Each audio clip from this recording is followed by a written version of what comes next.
Hello everyone, welcome back to my channel. In this video we are going to talk about how do we create an EC2 instance using CloudFormation. So as you already know, the CloudFormation script, we can create multiple resources, and EC2 is the basic one, uh, but it needs a lot of input, so which we are going to see in this video. So first let me give you the prerequisite for it. So within the EC2, you need to have a key pair. Uh, this key pair is a private key using which you can connect to your EC2 instance. So as a first step, you have to generate this key pair. And once you generate it, it will automatically download that. And you have to keep it safe because if you lose it, you will not be able to recover it from AWS. You have to regenerate a new one. And even if you regenerate it, you will not be able to attach it to your EC2 instance. So yeah, once the instance is created, at that point of time, we need to add it. So after the creation is success, you cannot add this key pair. So yeah, first let me show you the key pair which got generated. Right, so we just have to edit this. This is how it looks. It's actually a private key. And then the public key is stored in within the EC2 instance, and using this you can connect to your EC2 instance. So now let's get back to our CloudFormation script. So let me go back to this. So let me walk you through this script which is going to create an EC2 instance. So this is by default the version. So I've used YAML format, but you can also use JSON format. But the JSON is like more verbose. You have to write a lot of lines for the same thing, and it's the YAML format is very comprised, so it'll not. You don't have to write a lot of lines over there. So it's a simple and easy one. So that's why we have used the YAML format. Uh, so the template version and the description is here. And the next section you can see parameters.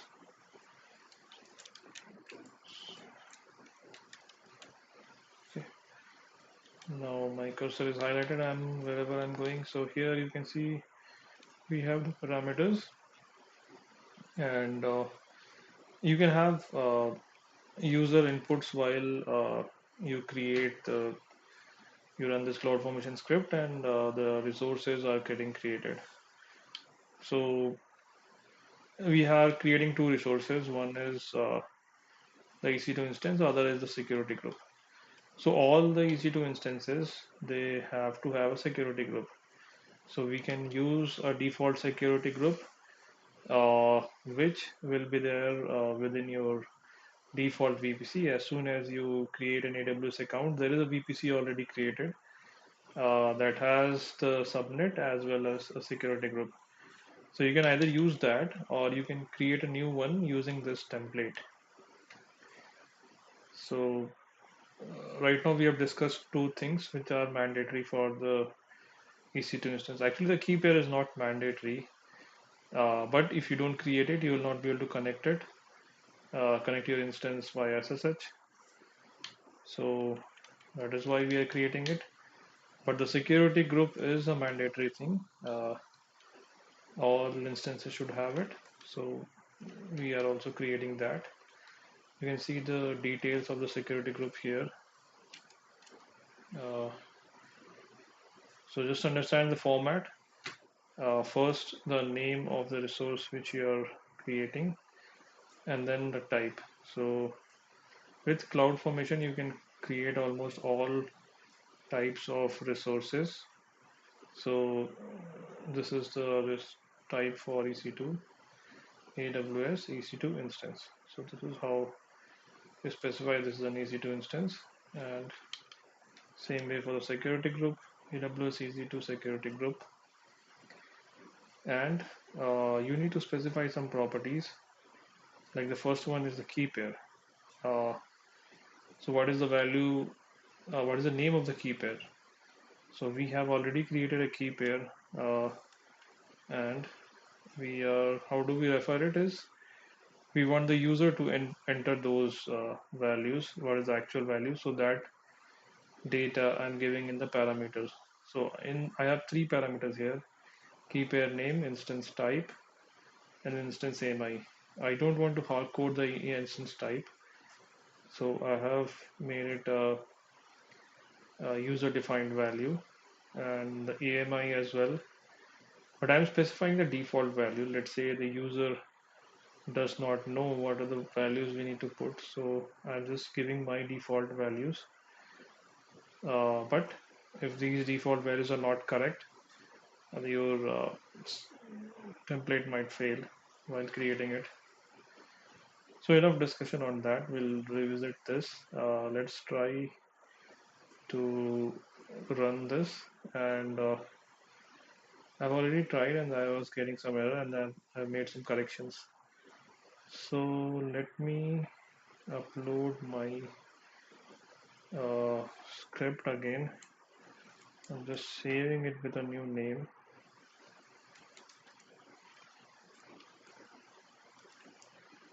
Okay, so how do we take this CloudFormation script and run it here? So there are two options. Either you can do it, upload it directly, and it goes through S3 bucket, or you can have your own S3 bucket and then you upload it there. So I don't want new buckets to be created. So I just have one S3 bucket already, and I'm going to upload to that. So when I say upload, it will ask me for the file. Uh, so I can just take the new file and add it here. So now my file is in S3 bucket. This is also an optional step.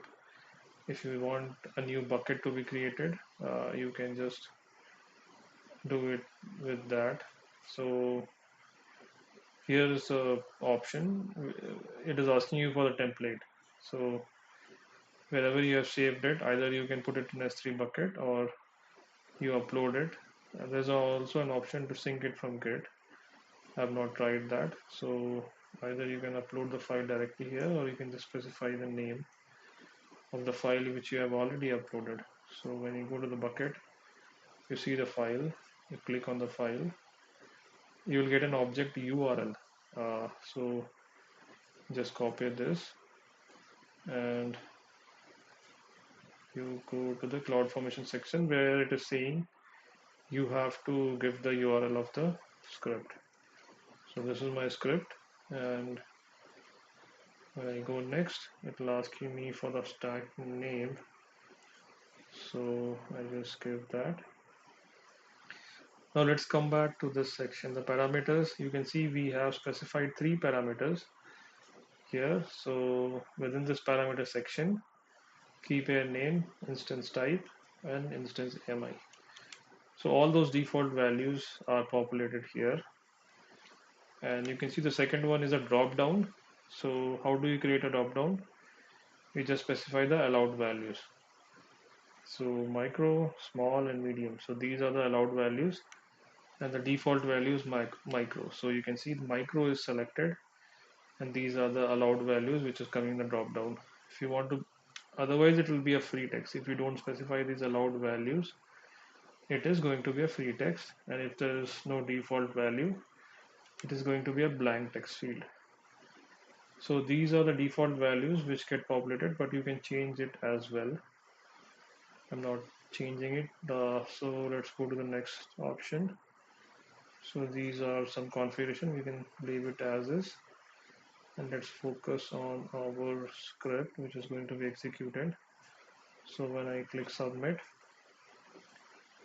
it says it is already existing. So let's give a different name.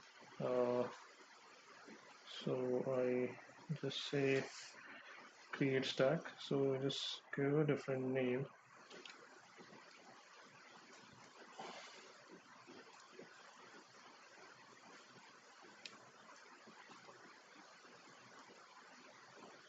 Just try to copy it once again.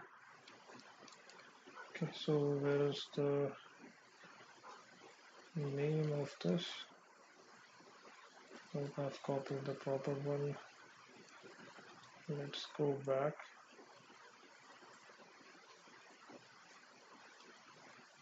Okay, this is the proper one. My EC2 and then 2. So these things we have already got to know what is parameters and the default configuration, let it be as is. Now it starts to create. So you can see this. Let's go to this and see the events. So instance security group, I had two resources, right? So one is instance security group and other one is the EC2. So there is a dependency for this EC2 instance on the instance security group. So that is why the instance security group is getting created first. So you just say here, it says create complete EC2 instance and the instance security group both have been created. So this is a success scenario. What we have done is we have successfully created EC2 instance and the instance security group. So the security group we have added it to the EC2 instance as well, and you can see them in action when you go to the EC2 actually. So let's go to the key pair where the instances are there. You can see our instance, right? So just click on the instance ID and then you can see the subnet, I mean the security group, where is that? So this is the AMI ID, I think 7E. This is what we have specified in the template as well. If you go to the AMI, yeah, this is the same one. And let's go to the key pair is also the same. And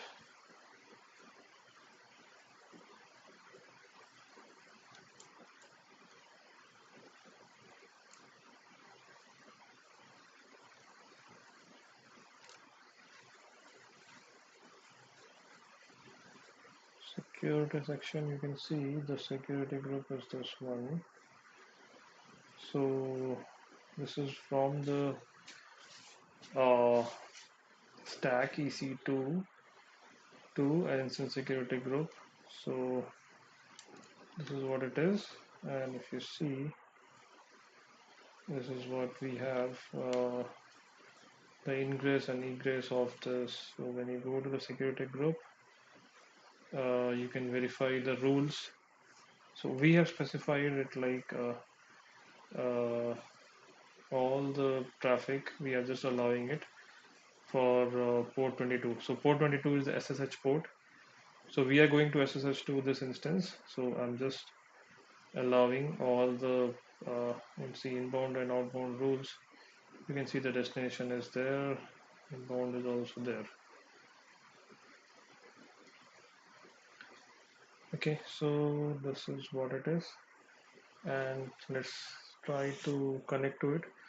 So if you don't want to connect to your instance using the SSH, you can just connect to it directly from here using the EC2 instance connect, or you can do it using session manager. So let's try this EC2 instance connect, and see, these are the things, public IP, and this is the username. So when you click connect, it will start connecting to this instance.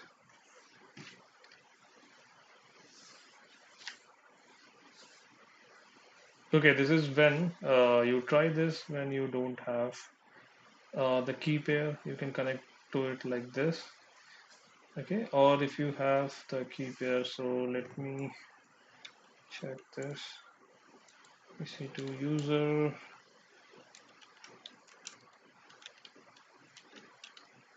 just creating a directory, right? So, and then let me try to connect to it using the SSH. So what you can do is you can use this command to connect to it. So this is how you type SSH, and then you have to specify the PEM file. So this is a key pair which we have already generated. So let's say my key pair, but it has to be there in the folder from where you're trying to run. So it's at the home folder. Let's go to the downloads. Otherwise we can just copy it from the downloads. So cp downloads, and then what is the latest one?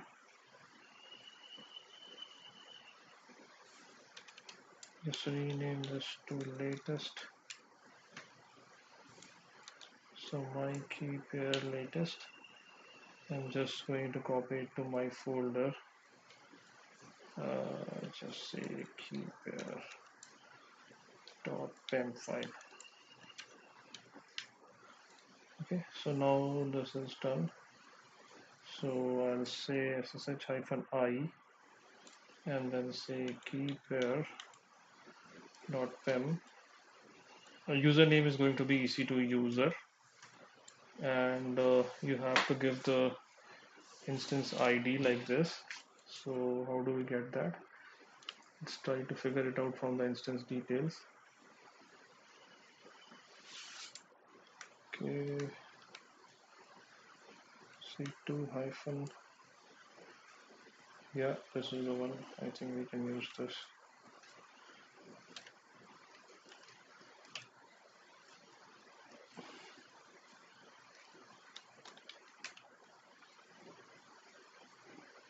Okay, so I have connected to the EC2 instance, and let's say EC2 user is the home location.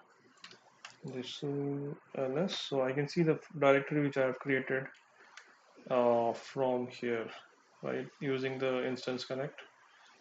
Okay, so this is how you connect to your EC2 instance, which you have created using CloudFormation. I think this is enough for this video, guys. Thanks for watching. Let me know if you have any questions in the comment section below. Thank you.